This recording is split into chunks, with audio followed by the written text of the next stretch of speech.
Lui, c'est le personnage principal de la première bande dessinée de Tobias Eschbacher. L'ouvrage sort la semaine prochaine en allemand, la langue originale, et en français.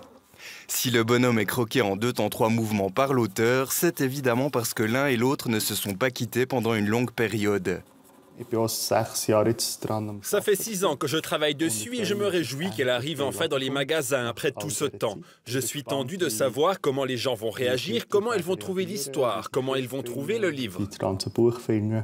On va tous crever a été créé de A à Z par Tobias Eschbacher, du scénario au dessin, en passant par la coloration digitale. 3 métiers pour un auteur qui, à part ça, exerce les professions de graphiste et illustrateur indépendant pour gagner sa vie.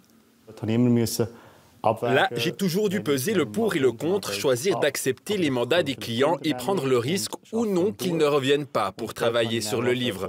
Je suis allé à la recherche de fonds de soutien du côté de la ville de Bienne, de la commune de Berne, de Pro Helvetia et du canton de Berne aussi. Des fonds publics l'ont aidé à achever son projet donc.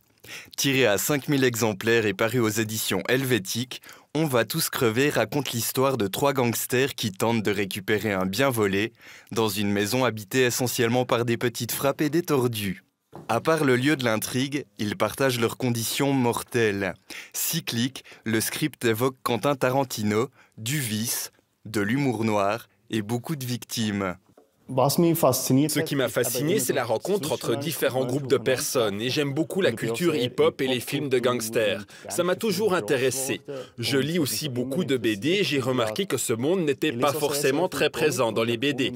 D'un autre côté, je fais aussi volontiers des BD avec beaucoup d'humour, mêlés à des thèmes plus profonds, philosophiques. On va tous crever sort officiellement ce mercredi 21 février. Cette semaine, pas moins de 2 vernissages sont agendés à Bienne, respectivement au Bar Edoux et à l'espace d'art Localint.